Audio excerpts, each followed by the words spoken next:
Muy buenas noches, El Salvador. Como siempre, es un gusto tremendo darle la bienvenida a todos ustedes a disfrutar la entrevista 8 en punto. Usted que ya disfruta sus merecidas vacaciones, muchísimas gracias por hacernos parte de su agenda. Esta noche no se la puede perder. ¿Por qué? Porque vamos a hablar de temas que a usted seguramente le interesan.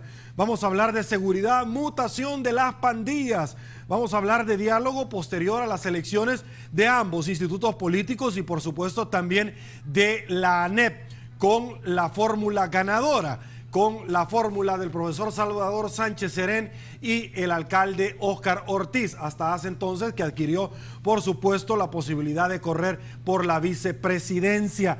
Elecciones 2015, que ya estamos, señores, en campaña. De eso vamos a conversar esta noche. ¿Con quién? Bueno, con gusto le damos la bienvenida al doctor Nelson García. Doctor, un gusto tenerlo acá en 8 en punto. Muy amable, gracias. Bonita su corbata morada, apta para las épocas que vivimos. Sí, la época es una época de reflexión y de penitencia. Y de penitencia, no de crucifixión. Bueno, por eso tenemos que comenzar con sus preguntas. Magnífico. También con gusto, señores, le damos la bienvenida al doctor Héctor Hernández Turcio. Doctorazo, un gusto también tenerlo acá en 8 en punto. Muy buenas noches a Nelson y a toda los amables televidentes del canal 33, 8 33 o 7, como le llamamos. Por supuesto, Pero antes quiero, felicitarte. Gracias. Porque oí una entrevista en donde tú no eras el entrevistador, sino el entrevistado con Toby Jr. Cambiamos los roles, ok. Fue un asunto interesante, okay.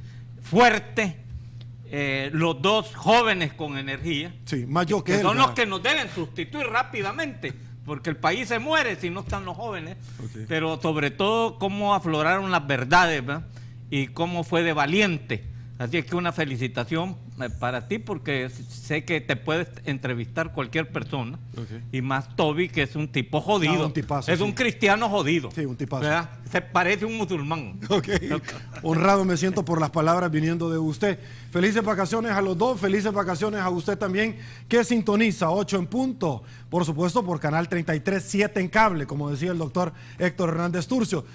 Y bueno, vamos a arrancar, señores, presentándoles a todos ustedes un video, un collage de lo más importante en torno al tema de seguridad. Antes, déjenme comentarles rápidamente que las autoridades de seguridad aseguran que las pandillas poseen, ojo, armamento de uso privativo de la Fuerza Armada, armas de asalto, armas de grueso calibre. Y no solo eso, sino que también tienen indicios de supuesto entrenamiento que están recibiendo. En los últimos días, señores, hemos visto varios ataques contra agentes de la corporación policial. El día de ayer, la PNC informó que un grupo de pandilleros atacaron a investigadores de esta Policía Nacional Civil en el Cantón Bolívar, en la jurisdicción de Aguilares.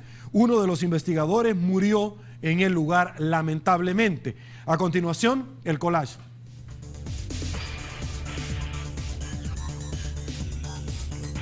Pandilleros asesinan a investigador policial en la jurisdicción de Aguilares.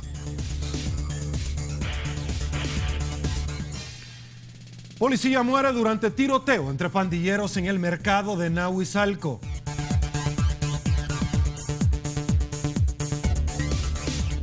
Capitán del Ejército es asesinado frente a su propia vivienda.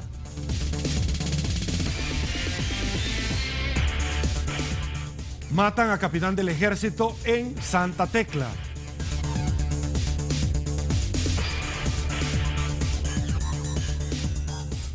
Se está recrudeciendo, bueno, esa es la noticia de ahora, que por supuesto usted la pudo apreciar a plenitud en el noticiero de Teleprensa.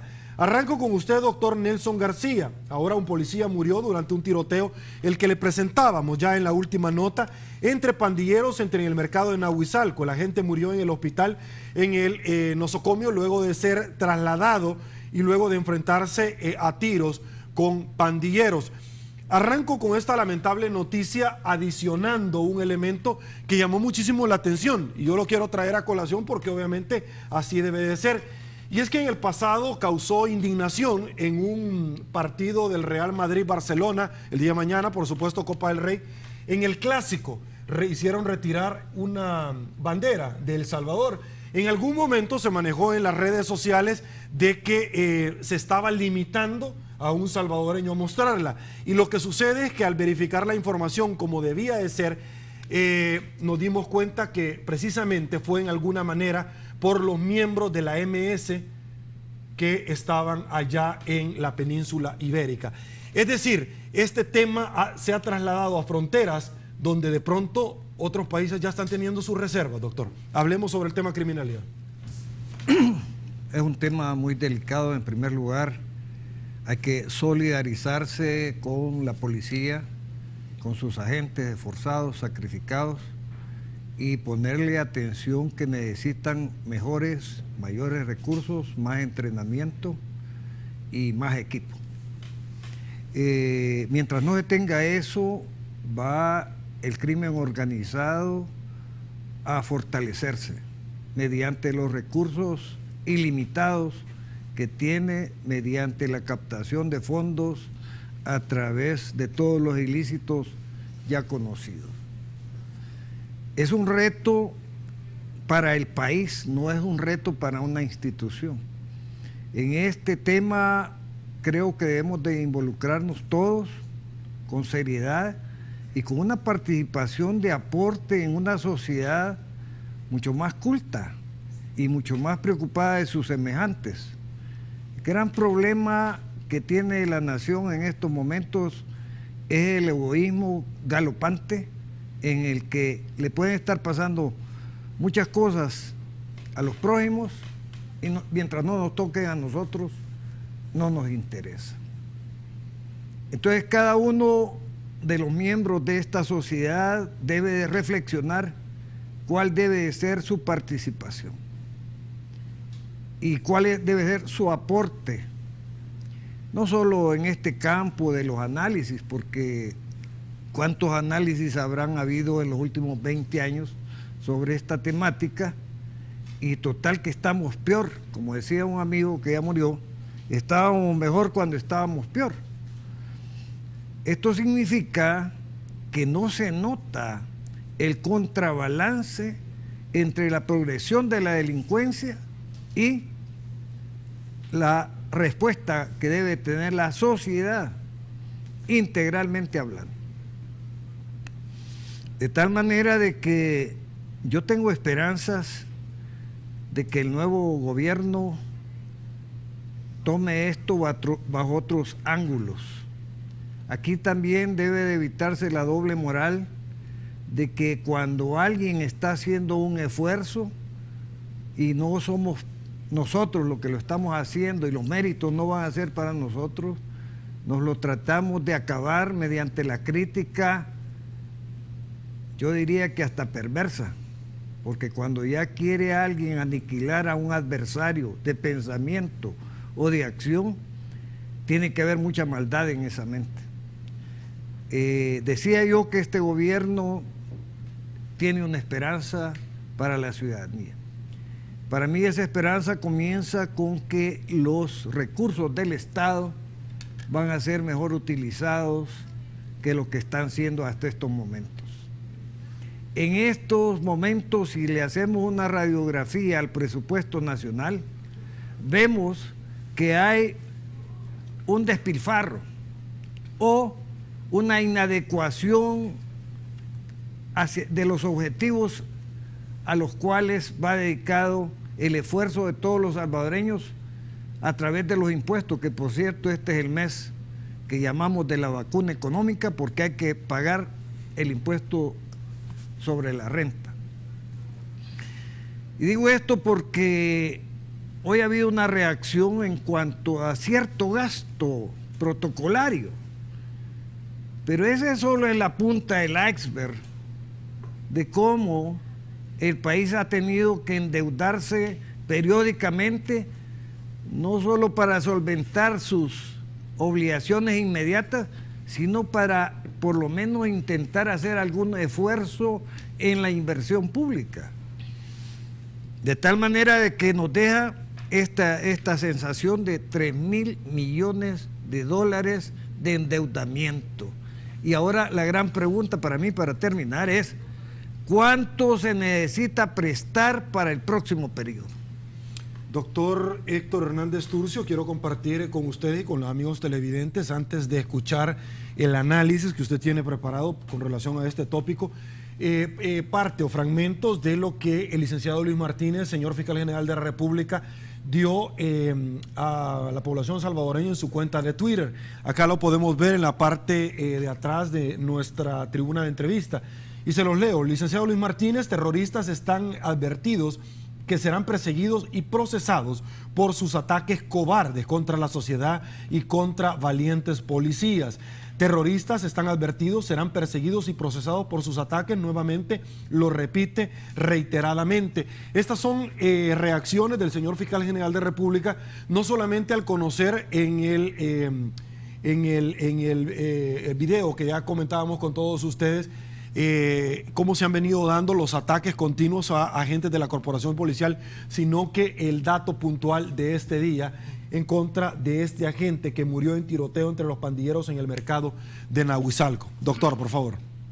Bueno, yo tengo una lectura diferente, quiero hacer un preámbulo. El Salvador está hoy con una amenaza, llamémosle así para que nos entendamos, de paz interna y de paz externa. Y desde mi perspectiva, al país le han fallado en la paz externa que debemos de tener. Nos ha fallado el ejército de El Salvador, como es el caso de la isla esta del Conejo. Y en la parte, en lo que le podemos llamar la paz interna que necesitamos, yo creo que la policía ha fallado. Yo creo que hay un problema que no podemos resolver simplemente lamentándonos de los muertos que le causan a la policía. Yo me pregunto, bueno, ¿y cómo un investigador no va acompañado de una cantidad de agentes para fajarse con los que van a matar al investigador? Pues? Entonces, ¿a dónde está esa valentía? Porque aquí todo el mundo se da gancho, ¿va? Vos sos bonita, tú sos guapo, aquel es valiente, aquel es honrado, y nos estamos pajeando uno con otro. Aquí lo que está claro es que no hay tal valentía ni de la Policía Nacional Civil ni del Ejército de El Salvador. Eso lo debemos de tener claro. Ninguno responde a lo que se debe responder, en tanto que instituciones que son la defensa del Estado y del gobierno de El Salvador y de la población salvadoreña. Puedo poner un ejemplo. Por ejemplo, en México hay una ley que no está escrita, pero a mí me parece brillante. Si a mí, por ejemplo, me encuentran con un arma de guerra, la policía me para, ahí mismo me matan. Y dejan el arma ahí. Me matan y dejan el arma. Porque está advertida a la población que quien encuentran con un arma de guerra, que solo la puede usar la Policía Nacional Civil o el Ejército, muere. Y el que la recoge sabe que se va a morir también. ¿Verdad? Entonces, eso queda claro. ¿Verdad? Por eso esos países tienen control, y este es el caos que vivimos nosotros, que no hay un control ni con ley ni con hechos a los que hay que aplicarles una ley que no es ley, pero que es ley de las instituciones. Entonces, en ese punto, por ejemplo, voy a citarlo para volver otra vez a esa situación. Aquí estamos lamentando la muerte de los policías y esos ganaderos que mataron, que estaban ordeñando, trabajando, padre e hijo, y los mataron. ¿Por qué solo vamos a hablar de los policías? Y esa cantidad de personas que han muerto, campesinos. Entonces yo quiero decir una cosa. A mí antes me llamaban para algunos videos que presentaba la policía. Estuve en los tiempos que estaba el licenciado Mauricio Sandoval, fui cuando estaba Ricardo Meneses, fui cuando estaba Rodrigo Ávila, y a uno le hacían demostraciones de todos los parapetos que hacían, y números, y estadísticas, y que capturaban tantas armas, que de repente capturaban, decía ahí en los videos, dentro de la Policía Nacional Civil, 3,000 y pico de armas, y cuando salía en el periódico lo vendían 2,000. ¿A dónde están las otras 1,000? ¿A quién le quedaron? ¿Quién se lucró de esa venta de armas? O sea, uno debe tener claridad de que aquí hay cosas oscuras, caóticas, que nos han llevado a esto.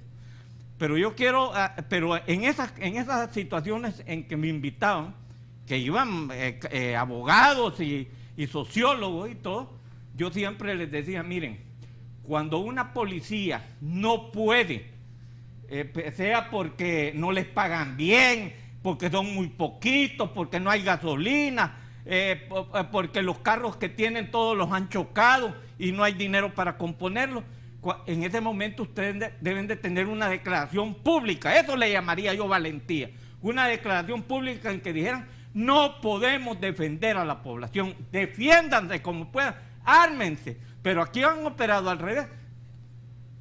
Un campesino, todos nosotros, Nelson, que es un defensor conocido, sabe que un campesino, y tú lo sabes también, un campesino armado jamás se deja ni matar, ni va a dejar que le violen a su mujer y a sus hijas. Se va a matar con ellos.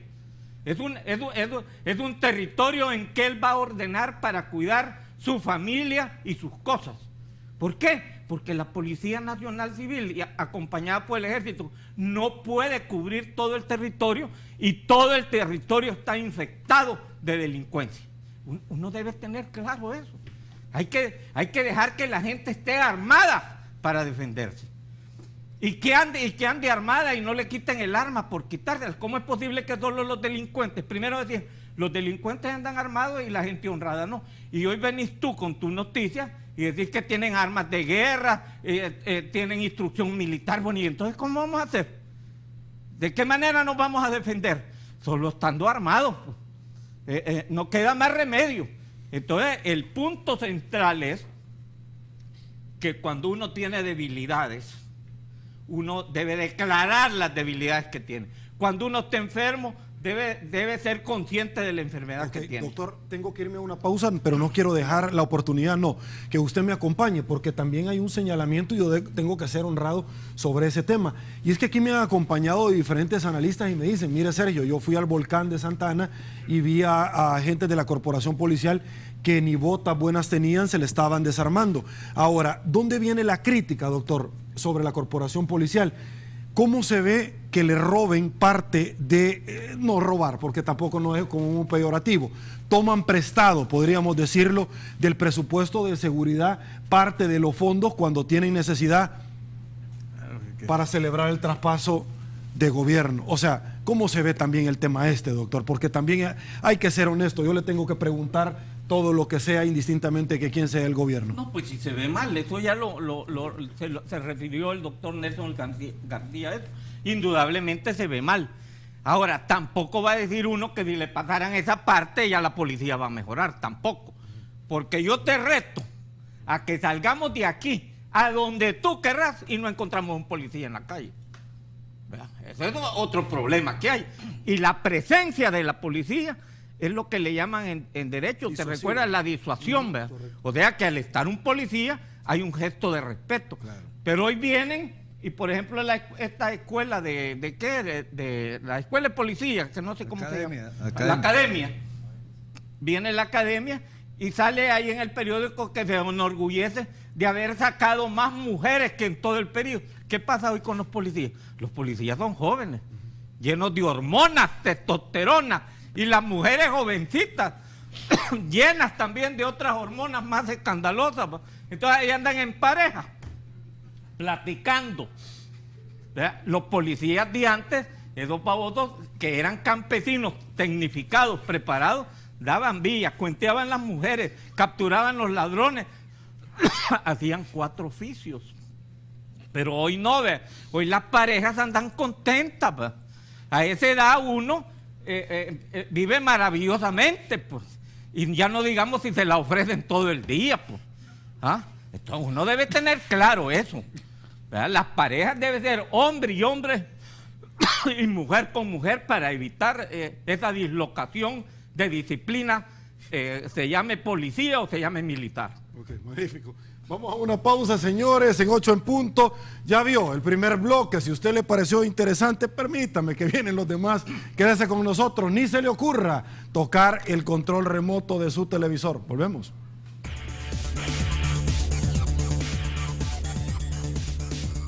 Inmensamente privilegiados de contar con su atención esta noche en 8 en punto. Vamos a seguir conversando sobre el tema de la seguridad o inseguridad, si usted lo quiere ver en 2 vías.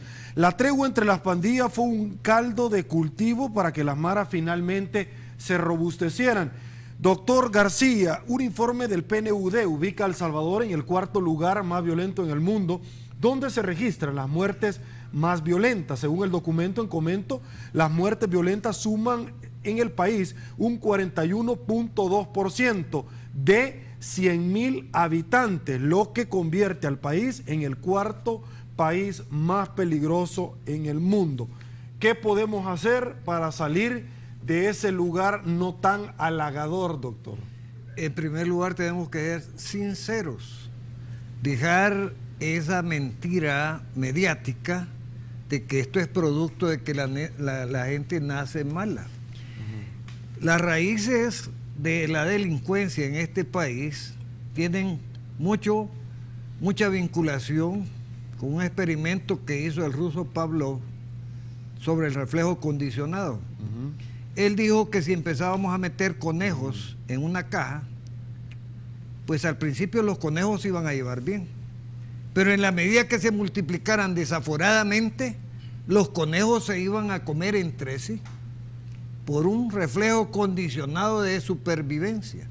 Este país, nadie lo ha querido aceptar, tiene una superpoblación casi sideral, diría yo. Fíjense que tenemos 3 millones de salvadoreños afuera.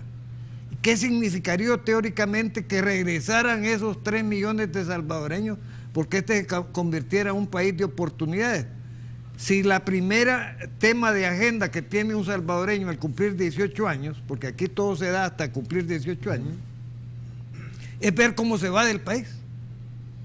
O si se queda, entonces empieza a buscar trabajo, no lo encuentra, pero las necesidades sí las encuentra a la vuelta de la esquina. ¿Y con qué va a superar esas necesidades? Entonces ahí vienen los mensajes subliminales de las famosas telenovelas, ya me he referido a esto en otros programas, donde está el cartel de los sapos, Sin tetas no hay amor, La Reina del Sur, y qué es lo que presenta, un éxito de vida basado en actos ilícitos. Si usted quiere tener ese nivel de vida, sea narcotraficante. O sea, si querés hacer esto sin estudiar, sin ir a la universidad, ni nada, entonces vincúlate a esto, pues. Aquí está el mensaje. Claro, te puede costar la vida. Bueno, si ese es el ideario de un pandillero, es que es preferible vivir un minuto bajo cierto confort que no se lo da su cuna ni su medio ambiente, a vivir hambriento el resto de su vida. Y por eso son casi kamikazes en la acción que tienen. Usted no va a amedrentar a un pandillero porque le diga, mira, te vamos a matar. Y no, ¿cómo es eso? Si ya hay una ideología de muerte, ¿verdad? Esto es lo que no se habla, lo que no se dice. Queremos vaciar una pila sin cerrar los chorros que le están llenando, y esto no es posible, pues. Y los chorros son las causas que crean esa mentalidad. Y decía yo que tenía que ver con la psiquiatría, porque este país, si le hacen un análisis de salud mental, sale peor que ese informe que usted me ha dicho. Ahí vamos a quedar en el último lugar de salud mental.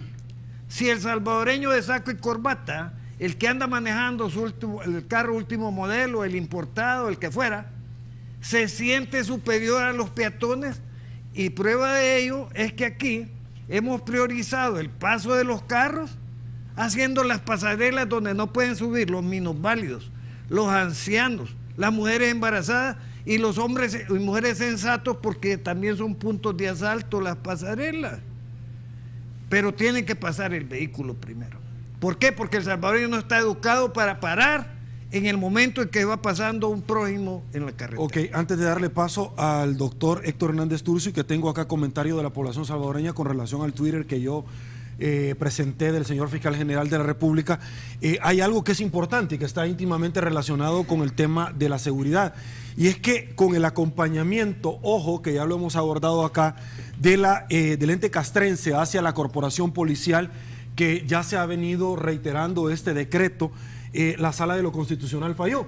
Y dijo, magnífico, es que el acompañamiento se puede dar por cuanto el comandante general de la Fuerza Armada así lo puede determinar, excepcionalmente. Excepcional. Recomendamos que se vigorice a la Policía Nacional Civil para que ese término excepcional no se convierta en un hecho futuro e incierto. Es decir, por los siglos de los siglos, amén. No, así ha pasado todo este periodo. La Fuerza Armada está en la calle. ¿Por qué?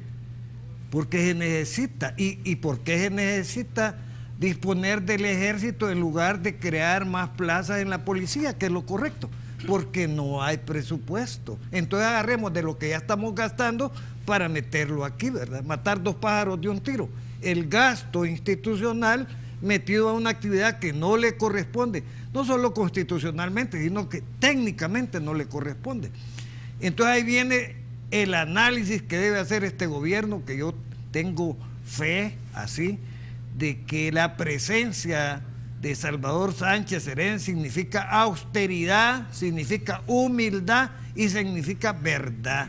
Y por lo tanto, hay que hacer una serie de recortes suntuosos, pero groseros, insultantes, que en las redes sociales lo vemos a cada momento, en que se está despilfarrando el dinero del pueblo solo en el consumismo de la clase política de este país. Ok, voy con usted, doctor Hernández Turcios.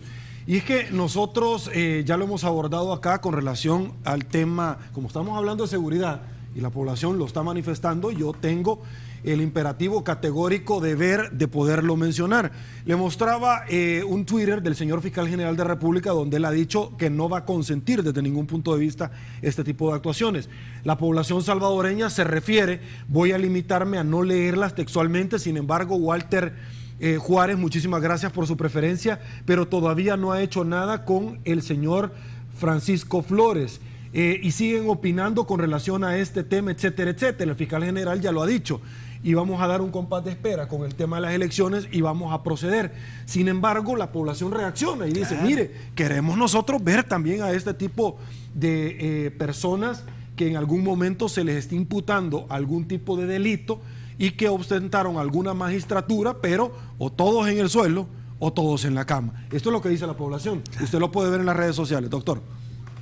No, bueno, yo creo y confío de que Luis Martínez ese juicio está por pasarlo, por judicializar. Así lo ha dicho él, claro. Eso yo creo que lo va a hacer. Ha de tener algunos elementos que todavía reunir para no fallar de entrada, ¿va? Entonces, ese es un punto. Pero cuando se habla aquí de los gastos y de todo, quiero solo tocar un momento lo que habló el doctor García sobre la superpoblación. Aquí es necesario parar la superpoblación. Es necesario. Yo, por ejemplo, cuando dicen, se han ido... ¿Una regulación de explosión demográfica, doctor?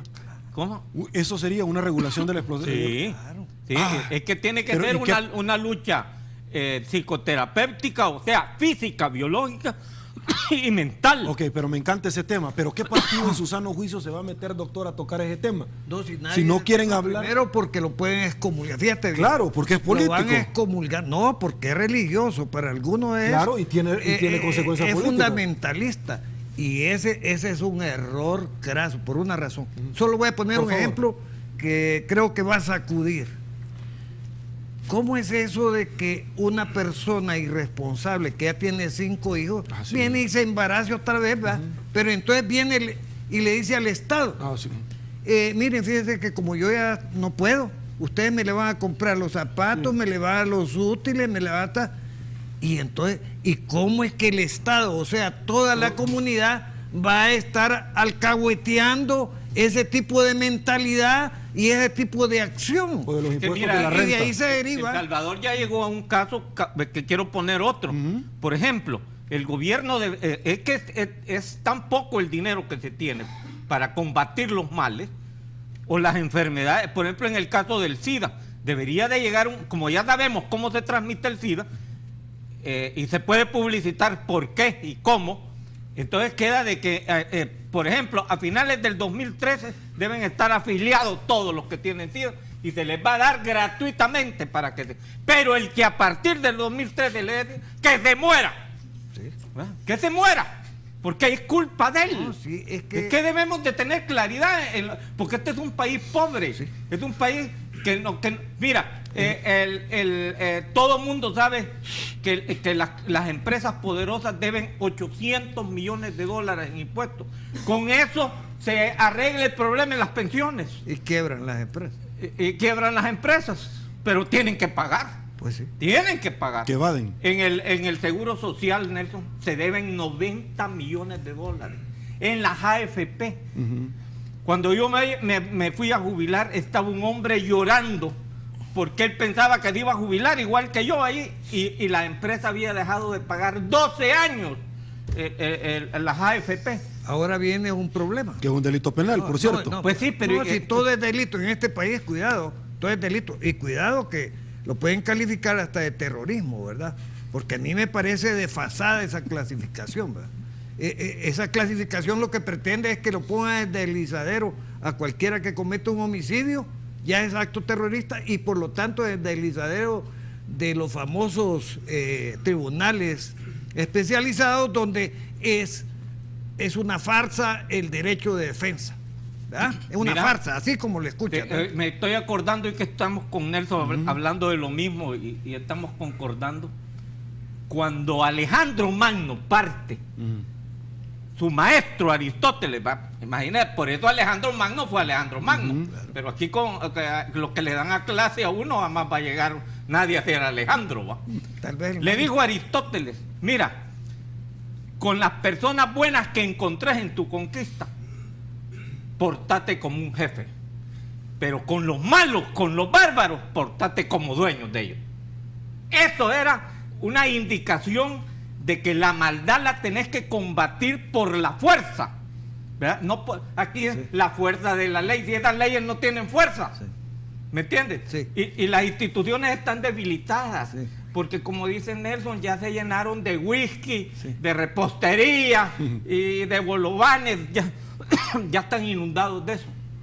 Aquí se necesita que las instituciones se personalicen, porque ya lo decíamos una vez en un programa aquí, que el problema no es la institución, es la maqueta, el problema es el ser humano.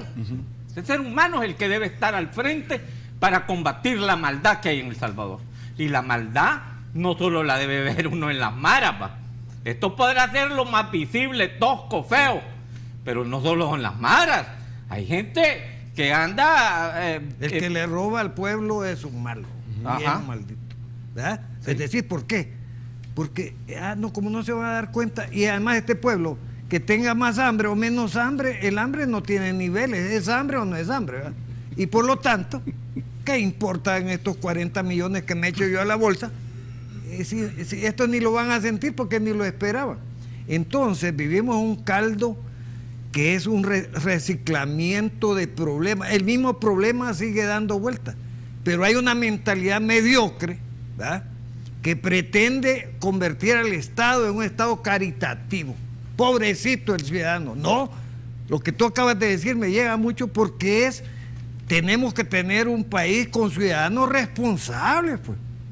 No es así de que vamos a que tengan todos los hijos, porque el mercado, lógicamente, entre más millones de camisas haya que vender, más conveniente es para el mercado. La persona no importa, el consumo es el que importa. Todo esto, si bien, porque hay otro detalle, esas deudas de los impuestos, y no quiero defender a los deudores, pero qué ánimo puede tener uno que asalariado de ver que sus impuestos, ¿en qué se gastan? Pues se gastan en carros, se gastan en confores, se gastan en boats. Es decir, el boat de vamos a hacer este seminario para estudiar la ley en reverso y nos vamos al hotel de playa de no sé dónde. Encerrona, lo que le llaman la encerrona. Bueno, entre paréntesis, los acuerdos de paz pasaron por un turismo internacional de hoteles de 5 estrellas. No, y nos vamos para Europa y nos llevamos al amante. Ah, bueno, no, ese es para ir a felicitar a alguien o para ir a decirle que ya me voy, sí. Bueno, pero eso, no lo que ve el pueblo aquí, en qué se gasta. Yo voy a decir otra cosa que va a caer mal, ¿verdad? Y ustedes creen que este país necesita 84 diputados propietarios y 84 diputados suplentes para ver la obra que tenemos en cuanto a conceptos legislativos. La producción. Y quiero decir algo muy importante, porque yo estoy involucrado en eso. Para mí, los sueldos que reclama el diputado Samayoa deben de ser pagados por aquellos que, sabiendo que estaban cometiendo un acto inconstitucional e ilegal, lo desaforaron. No, pero es que ya hay resolución de la Sala de lo Constitucional. No, no es lo que lo vamos a pagar nosotros, lo van a pagar los funcionarios que cometieron el ilícito. No, es que hay resolución. Ah, bueno, entonces quiero ver a la Corte de Cuentas haciendo ese reparo. Y a la Sala también aplicando. La idea de Nelson ha de ir, por ejemplo, con los medicamentos salió Inquifar protestando. Sí. Vino el Ministerio de Salud y le contesta.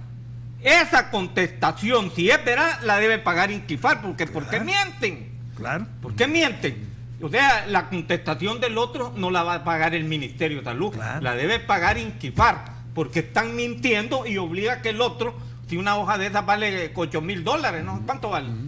Bueno, depende, aquí fluctúan, pero digan, ponerle 2,000, lo que sea. No, 2,000 no valen de 4,000 para arriba. Y depende de los colochos que le pongas y una serie de las cosas. páginas que te llevan. Entonces, ¿por qué te van a obligar a ti a que contestes una verdad que proviene de una mentira, hombre? Claro. Eso no puede ser. Tenemos que regular todo eso. Ahora, si estos tipos mintieron, no vamos a poner, hay que procesarlo, hay que paguen. Que paguen.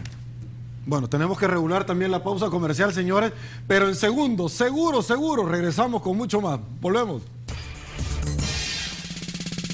Estamos de regreso, señores. Muchísimas gracias por su preferencia. Rápidamente vamos a exprimir este bloque. Doctor Turcios, vamos a hablar un poquito de la reunión que tuvo Arena con el FMLN y también con ANEP. Unos dicen, mire, me llena de beneplácito ver a dos institutos políticos luego del encontronazo que tuvieron en las pasadas elecciones. Esto es una lectura muy buena, pero otros dicen, mire, si esto no pasa nada, es llamara de tusa. En el pasado se lo hicieron al presidente Duarte y le fueron a hacer un paro.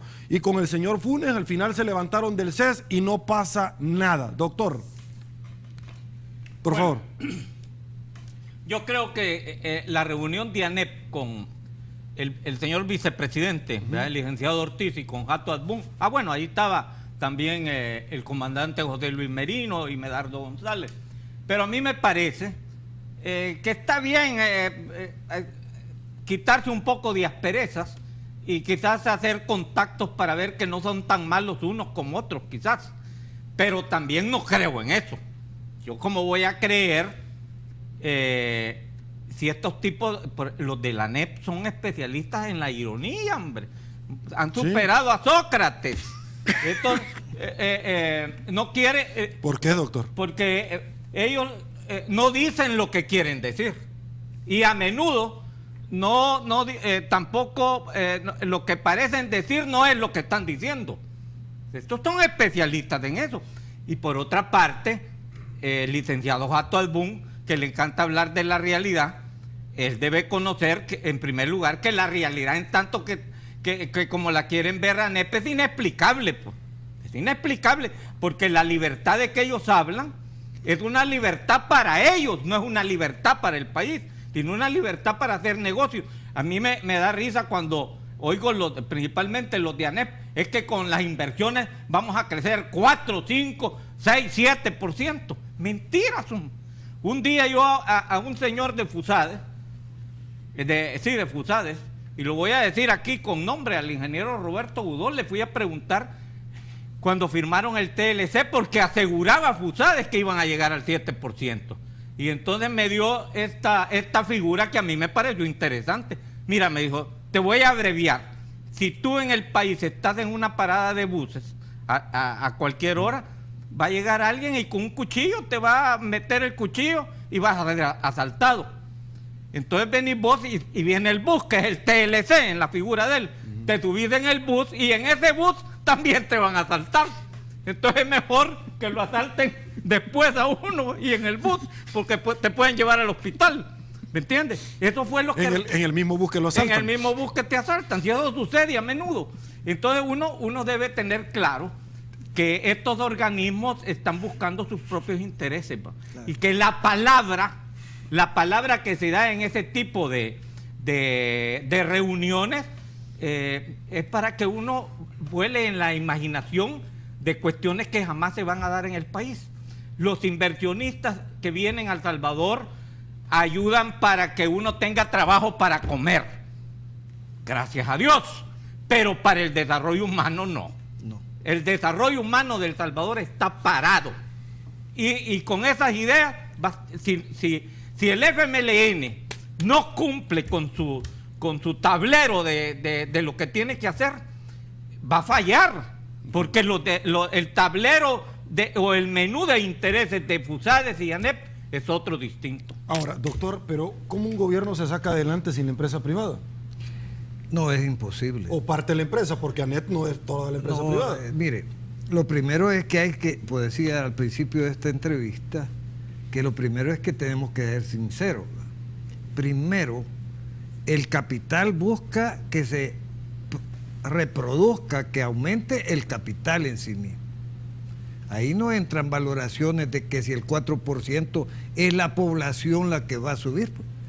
Si es el 4% se puede subir, pero ¿para bien de quién? Es que este es el problema, porque sociológicamente usted mide los índices de pobreza que hay en el país y han venido creciendo y creciendo. Y la historia que nos empezaron a contar con la globalización, que todo el mundo medianamente estudiado sabía que no resistía un análisis de rendimiento, de superación. ¿Qué ha significado? No es la concentración de los grandes capitales internacionales. ¿Y qué acaso no ha succionado el capital internacional al capital nacional? ¿Dónde están los bancos? ¿Dónde están las telecomunicaciones? La aviación. Y ya viene el agua. Si el agua, porque ha habido una resistencia casi, yo diría, bíblica, porque es un David contra un Goliat tratando de luchar porque este elemento no se convierta en un punto de mercado más. Ley de agua. Es la sustracción, el control. Mira, las carreteras ya querían vender las carreteras también y entregarse a la privatización. ¿Para qué? Para que le pusieran un peaje. Sí, el crecimiento del mercado sí es enorme, pero ¿a costa de qué? De estos elementos que son caldo de cultivo para la delincuencia, para el crimen, para la búsqueda de como de lugar de supervivencia. Entonces, lo que tú decías en un planteamiento hace unos momentos, de volver a la ley de la selva o del viejo oeste, entonces que si me van a matar yo mato primero, es una regresión producto de que estamos llegando al tope de resistencia de la sociedad frente a la violencia, no el crimen, la violencia. Si hay violencia dentro de los hogares, pues. Mire, doctor, perdón que lo interrumpa porque me parece que es importante.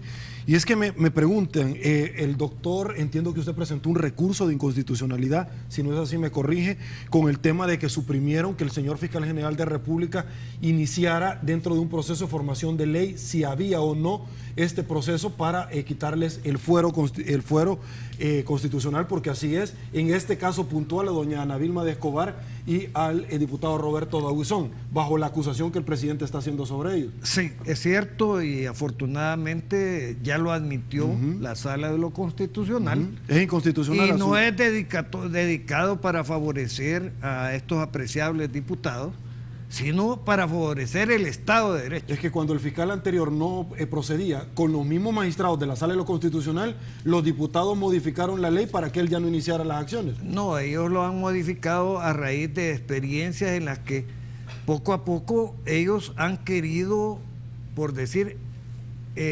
fortalecer el poder que ya tiene. Entonces, ¿para qué vamos a pedir al fiscal? Si el fiscal es un filtro que no nos conviene. Aquí adentro macheteamos nosotros al que queremos, ¿verdad? Para usar los términos tuyos. ¿Y qué? Viene después la corte y les dice, mire, este delito que ustedes estaban juzgando es menos grave. Sí, pero como para nosotros es grave. Entonces ya no entra el aspecto técnico, pero además no entra el aspecto institucional. Esa reforma al reglamento que presenté con un estimado y querido colega, licenciado Flores Durel, va a tener como resultado que eliminen esa reforma. Si eso es inconstitucional, pero ¿y qué no es la cuna de la inconstitucionalidad la Asamblea Legislativa? Pa? La cuna de la inconstitucionalidad es ahí. ¿Por qué? Porque ahí se diseñan leyes, reglamentos que atentan contra conceptos fundamentales de la Constitución. Ya los actos fuera de la Asamblea pueden resultar inconstitucionales a través de la aplicación muchas veces de esos conceptos de terrorismo, etcétera. Bueno, vamos a una pausa, regresamos, señores, con mucho más de 8 en punto.